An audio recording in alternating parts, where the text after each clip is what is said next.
Thank you very much. I thank the witnesses for their testimony. I remind each member that he or she will have 5 minutes to question the witnesses. I will now recognize myself for questions.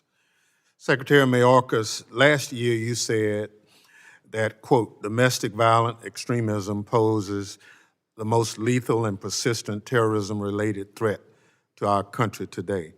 Is that still true? Mr. Chairman, that continues to be our assessment in the Department of Homeland Security, that domestic violent extremism, particularly through lone actors or small groups loosely affiliated, are spurred to violence by ideologies of hate, anti-government sentiments, personal grievances, and other narratives propagated on online platforms. Director Wray, what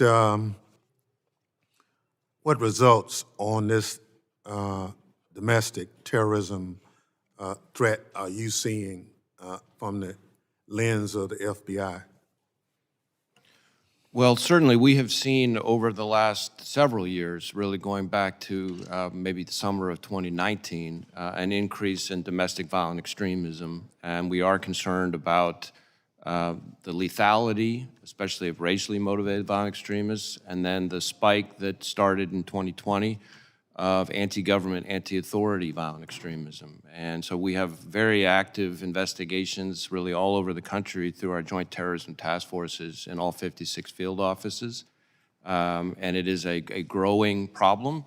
You know, this committee is well aware of the whole phenomenon of connecting the dots and the importance of that. It's the very reason why agencies like NCTC and DHS exist in many ways. But with the lone actors in these small cells, the real problem there is there are not a lot of dots out there to connect, and there's very little time in which to connect them. So that presents a whole new type of challenge for law enforcement and the intelligence community, and puts a premium on our engagement with the public, with our state and local law enforcement partners in particular, who really become the eyes and ears that are so critical, because any one of them could have the one dot that we need.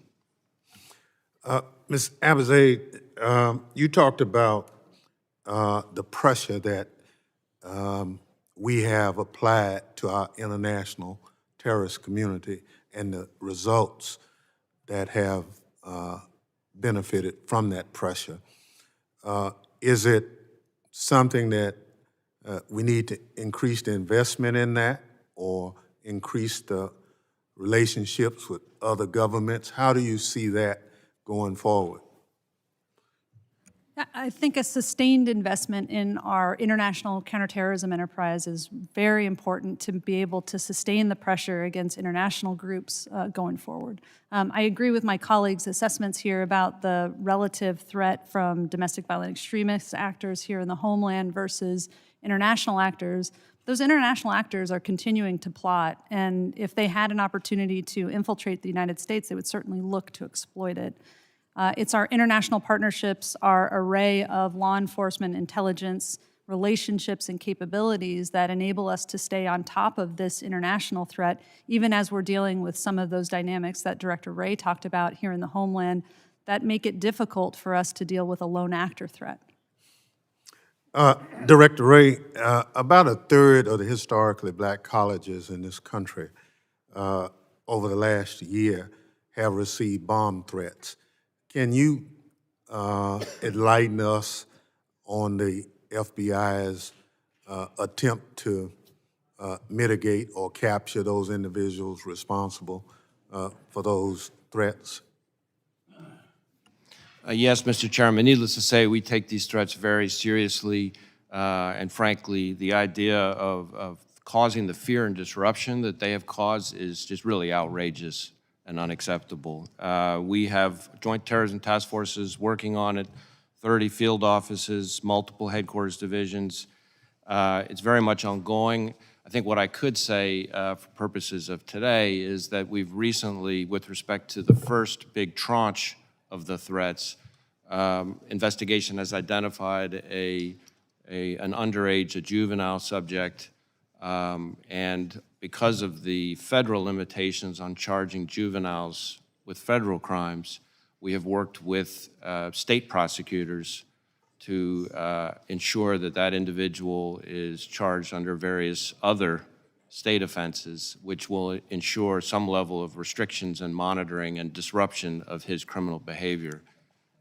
Since that big tranche that we believe that individual was responsible for, there have been 2 other tranches, and we're very actively investigating those, but there's not much I can say on those ongoing active investigations, those other investigations at this time. But we've been very engaged with HBCUs all over the country. We've done sort of national conference calls and so forth with them to try to update them wherever we can. We recognize the fear and anger that this quite rightly causes in those communities, and we're determined to see this through.